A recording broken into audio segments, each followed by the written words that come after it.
Здравствуйте, дорогие участники конференции.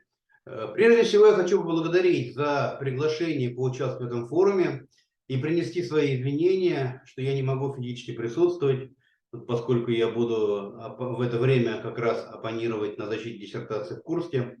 Но я подготовил выступление, и с вашего позволения я его зачитаю, и надеюсь, что, так сказать, оно вызовет интерес у многоуважаемой аудитории.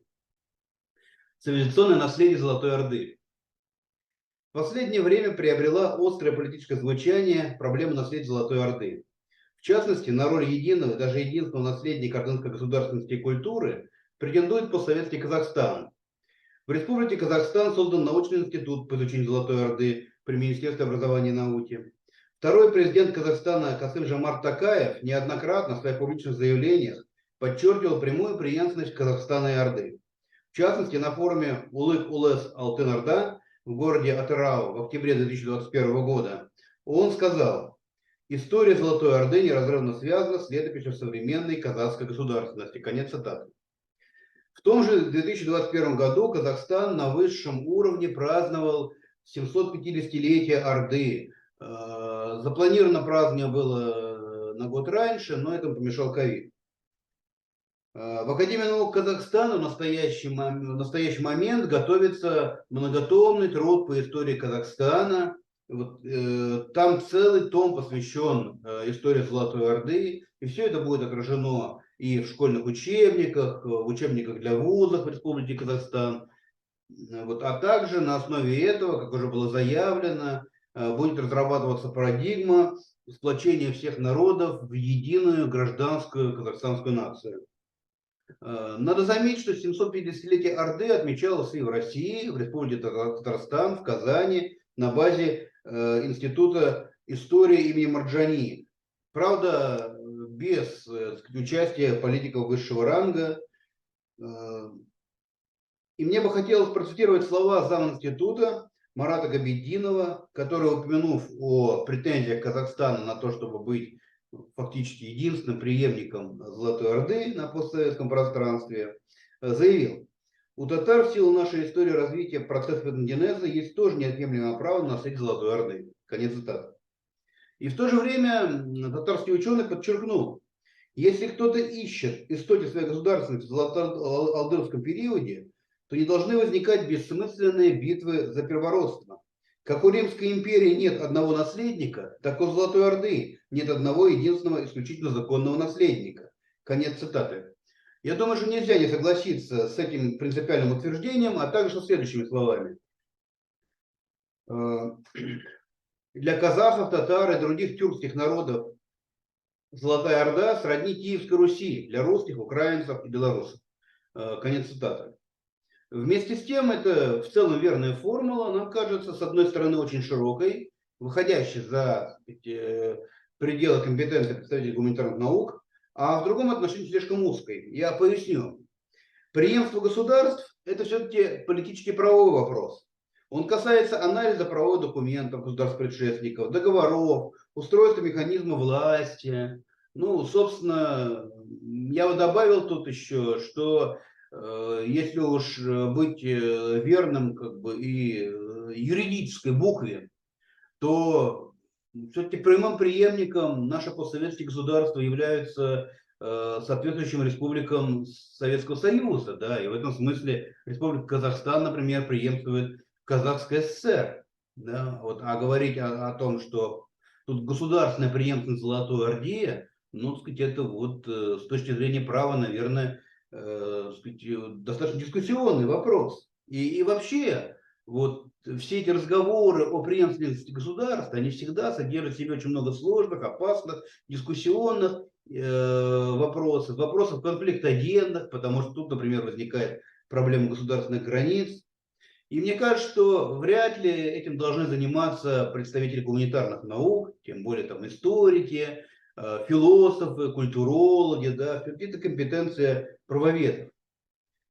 А чем они должны заниматься, это научно-гуманитарная проблема, научно-гуманитарный аспект такой преемственности. Но здесь уже мы говорим о преемственности не государству, а золотоордынской цивилизации. И вот здесь возникает вот то, о чем не было упомянуто, да, в выступлении ученого из Татарстана, потому что в определенной степени наследниками именно цивилизации Золотой Орды являются не только тюркские народы Евразии, но и является, как это ни странно, мне парадоксально показалось, и русский народ, то есть потомки, так сказать, славянского населения княжества Северо-Восточной Руси, которые некогда входили тоже в Улус-Джучи. Пониманию этого мешает то, что вот 3 века назад представители русской интеллигенции, которые создавали историографию русскую, они все сплошь были западниками, у них был европоцентристский взгляд на вещи, они воспринимали Орду как какую-то там дикую государственность, вот. И они считали, что русский это исключительно европейский народ, и, собственно, до сих пор этот стереотип живет в массах русских людей. Вот. А до последнего времени даже представители русской националистической интеллигенции открыто заявляли, что вот они считают, что русские это часть европейской цивилизации. Сейчас, конечно, уже поменьше разговоров, да, о части Европы, но вот, господин Холмогоров, например, сказать, года 3-4 назад очень не парламентски отзывался, скажем так, об восточных народах, да, и постоянно подчеркивал, что он считает русских европейцами. И исключение составляет только представители евразийской школы. Это вот те русские интеллектуалы, которые еще очень давно, еще, так сказать, 100 лет назад, да, в эмиграции создали целое направление в русской историософии, в философии, в ряде других наук, географии, например. И они доказывали, что Россия и русский народ тоже, так сказать, наследница Золотой Орды. Это такие ученые, как Петр Николаевич Савицкий, Николай Сергеевич Трубецкой, кстати, известнейший ученый, который мировую известность имеет. Да, он преподавал в Венском университете, его знают по всему миру как лингвиста. Это Георгий Владимирович Вернадский, кстати, тоже, так сказать, ученый с большим именем, основатель целой школы в Ельском университете. А, как известно, в СССР уже после войны появляется школа своеобразных таких учеников евразийцев, да, хотя, конечно, в чем-то им он противоречил, у него была своя позиция, но тем не менее он признавал, да, что он тоже евразиец. Я имею в виду Льва Николаевича Гумилева. Вот, собственно, об их позиции по этому вопросу я и расскажу в своем небольшом докладе. Я уже говорил, что евразийцы считали, что Россия и русские тоже являются преемниками золотоордынской цивилизации. Я подчеркиваю, цивилизации. Да? Мы тут не говорим ни о каких политических моментах, мы говорим именно вот о цивилизационно-культурных моментах. Да? И в этой преемственности есть как минимум 3 аспекта. Первый аспект – это геополитический аспект. Да? То есть, собственно, до евразийцев был известен неоспоримый факт, что в течение 16-19 веков Россия фактически собрала, включила в свой состав те территории, которые входили в Улус-Джучи, вот, и которые потом, так сказать, занимали уже государственности, которые наследствовали Улусу-Джучи. То есть в 16 веке Иван Грозный присоединил Казань, Астрахань, Сибирь. Далее Екатерина II в 18 веке присоединила Крымское ханство. Николай I в начале 19 века вел войны на Кавказе, которые, в общем-то, сходны с теми войнами, которые вели ордынские темники. Вот. А Александр III превратил в протекторат Среднюю Азию. Да, и, собственно, это тоже народы, которые некогда входили в Улус-Джучи. Один из основоположников евразийства, Николай Сергеевич Трубецкой, выразил это даже в такой несколько эпатажной фразе, но он сделал это, конечно, специально, чтобы, так сказать, ярко подчеркнуть мысль, да, что после распада Орды ханская ставка переехала в Москву. Вот. Ну, естественно, конечно, не переехала в Москву ханская ставка, но геополитически в какой-то мере произошло так. При этом мы не должны забывать, что, собственно, русские правители, да, собирая ордынские земли, которые остались после Орды, они, в общем-то, понимали, что они делают, да. То есть у них было осознание себя определенными наследниками Орды. Например, Иван Грозный, обращаясь к башкирам, прям называл себя Белопадишах, да. То есть он называл себя титулом ордынских ханов. Ну и он, конечно, напрямую не имел права на это, да, но в то же время он был связан родственными связями с чингизидами, правда, не, так сказать, по отцу, как того требовала, да, ордынская традиция, а по своей матери, по Елене Глинской. Московские дипломаты, в частности, внушали нагайцам и башкирам, что царь Иван великого Чингизид, царев прямой род счастливый государь Иси, да, о чем я уже сказал. Очень интересный факт, что вплоть до 17 века на царских приемах в Московском Кремле перед царем лежало 3 короны. То есть московская, казанская и астраханская. А позади трона стояли татарские царевичи, которые должны были символизировать связь между Рюриковичами и Чингизидами. И вообще, кстати, в допетровской Руси Чингизиды, дворяне, занимали довольно-таки высокий такой статус в иерархии. И даже первый император Российской империи, то есть уже после Петра I, да, вели переписку с мусульманскими государями, с Персией, с Османской Турцией, в протокольных традициях Золотой Орды и на языке тюрки. Причем в грамотах к восточным владыкам был изображен не двуглавый орел, а ордынский знак Тугра. Далее можно говорить об экономической преемственности. Ну, здесь, конечно, мы должны, так сказать, вспомнить, что сам русский язык об этом говорит, да, потому что огромное количество слов, которые имеют отношение, так сказать, к финансовой сфере, они имеют тюркское происхождение. А тюркский, кипчакский язык, собственно, был фактически вторым языком Орды. Да, монголы составляли только такую небольшую верхушку. Ну, само слово «деньги», да, происходит от слова «данг». И, собственно, в Казахстане до сих пор деньги называются тенге, да. В России была такая монета «Алтын», да, название которой, собственно, прозрачно для любого, кто знает хоть один тюркский язык. Очень интересно, что вот истории нумизматики говорят, что до вхождения в Орду у русских княжеств Севера Евразии практически не было монет. Это называется в истории русской нумизматики безмонетный период с 11 по 13 век. То есть роль монет выполняли просто серебряные слитки, которые разрубали на части, отсюда русское слово рубль. Вот. А на монетах, датированных 14 веком, например, Суздальских или Владимирских, до сих пор там находят археологи, отчетливо видна арабская вязь, да? То есть, что это как не ордынское влияние. Монголы, по сути дела, облагали русчеданию, для этого они производили, так сказать, перепись населения. Первую перепись населения провели монголы на Руси, и в какой-то мере это заложило и, так сказать, дальнейшие традиции, да, вот, налогообложения, которые уже потом развивались и без монгол, да, самими русскими развивались. И что самое интересное, ведь до монгол русские князья были правителями, но не владельцами земель, да, они могли владеть только своей вотчиной. Вот, когда русские вошли в Орду, то они с удивлением узнали, что великий хан и правитель, и владелец всей земли, всей землей в государстве. Да. И через 3 столетия, когда Иван Грозный провозгласил себя царем всей Руси, он тоже заявил о праве на все земли. Да. И это было основанием для создания поместной системы. Вообще надо понимать, что поместная система – это экономический стержень российского государства.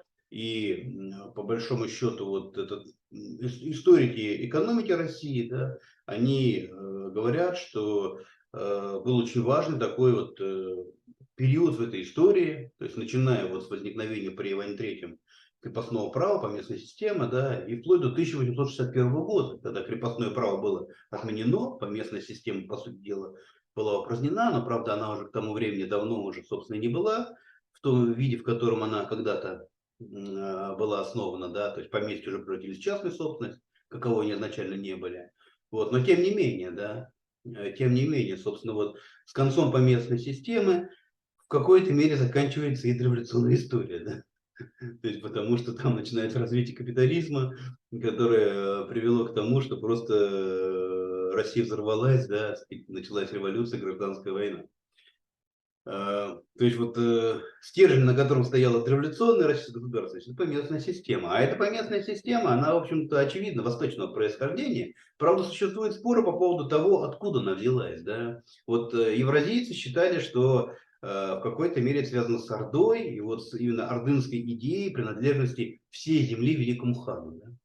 То есть в этом смысле, так сказать, его так сказать, элита, да, аристократия, она, так сказать, пользуется этой землей, но в полной мере частными собственниками не является.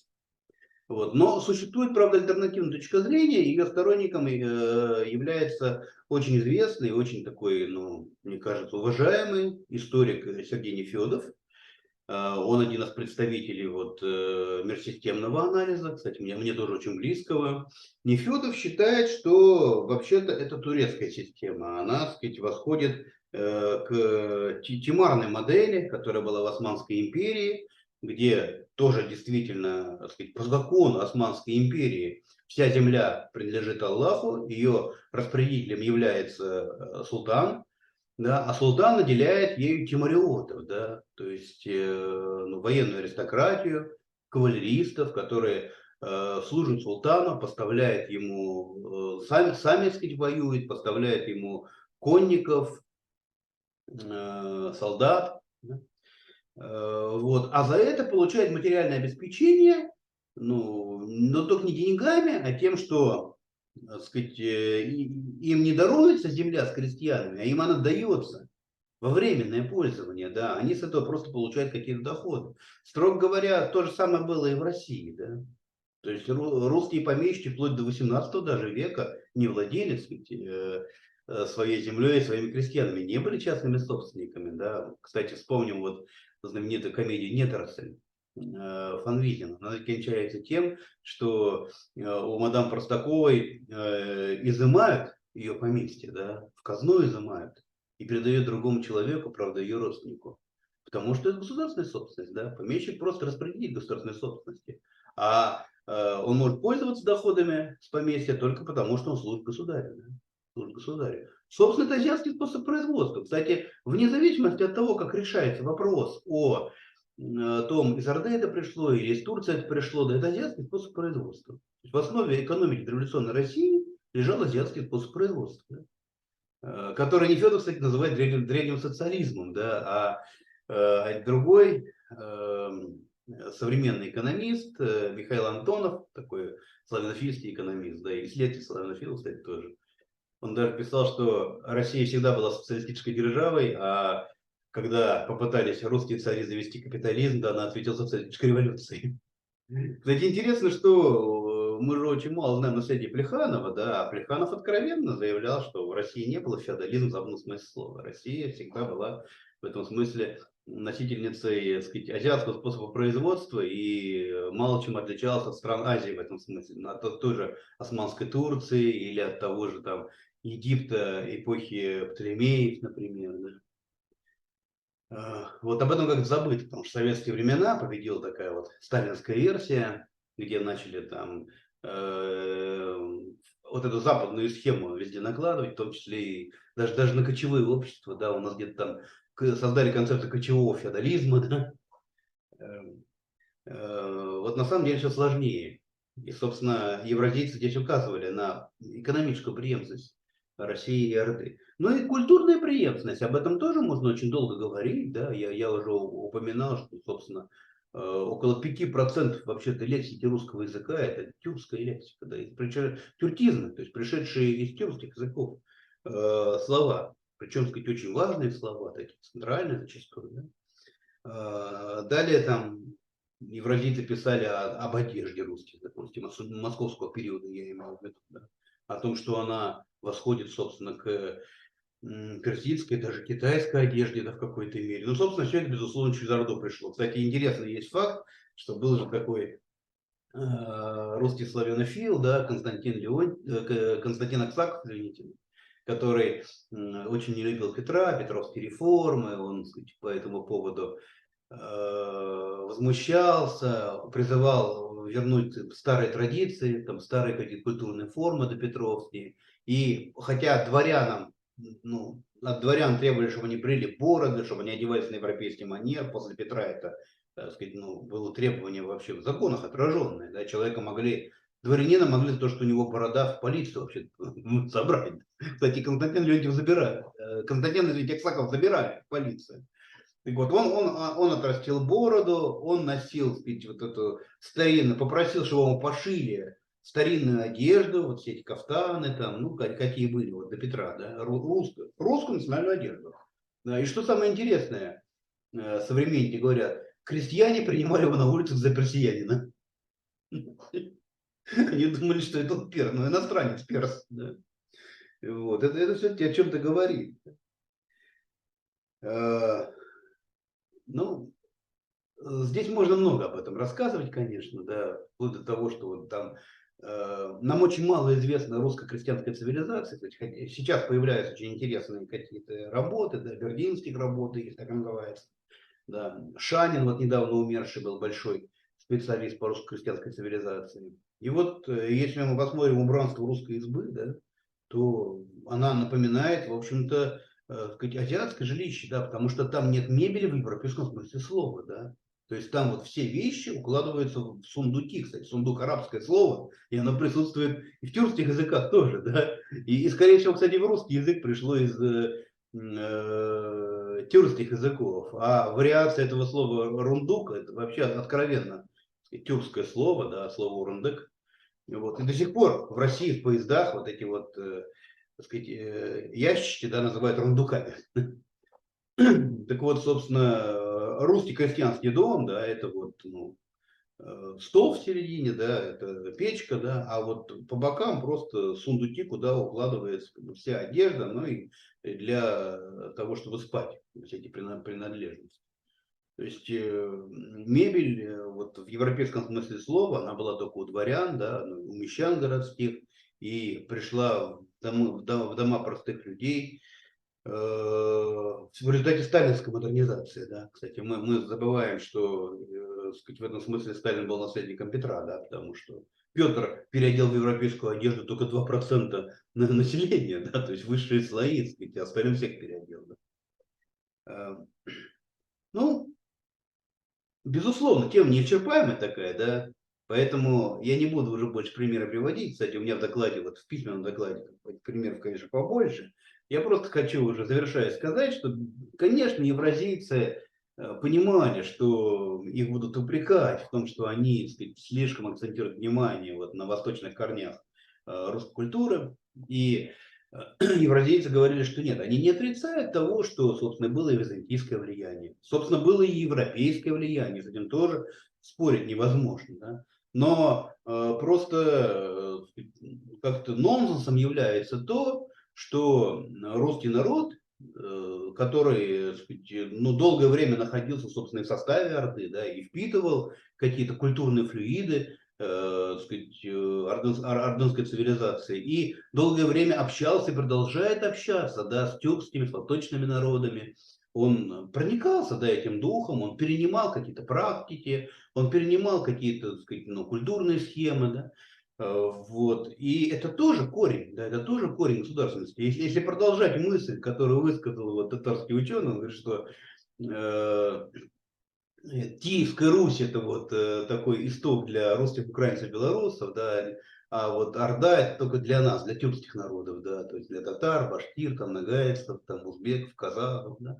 То можно сказать, что современная Россия тоже имеет, на самом деле, два истока, да, это, собственно, Киевская Русь и Золотая Орда, да, и Золотая Орда. И не только потому, что современная Россия многонациональная страна, что тоже необходимо всегда, конечно, подчеркивать, да, наряду с русскими тут живет очень большое количество других народов, которые действительно, так сказать, исторически, генеалогически связаны с ордынской цивилизацией. Да? Но и сами русские тоже, да? Сами русские тоже в определенной степени хотят не признавать этого или не хотят, да, наследники.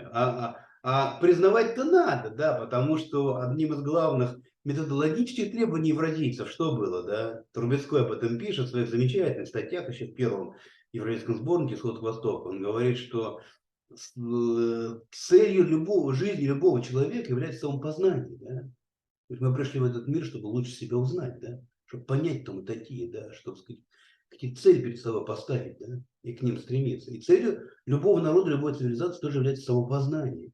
И русские, наряду с другими народами, тоже должны познать себя. А познать себя значит объективно к этому отнестись, да, без европейских стереотипов. Просто увидеть, что у русских есть тоже и восточные корни, да, не только, так сказать, европейские, но и восточные корни. Ну вот, об этом говорит еврейская концепция, об этом я хотел рассказать. Спасибо за внимание. Всего вам хорошего. До свидания.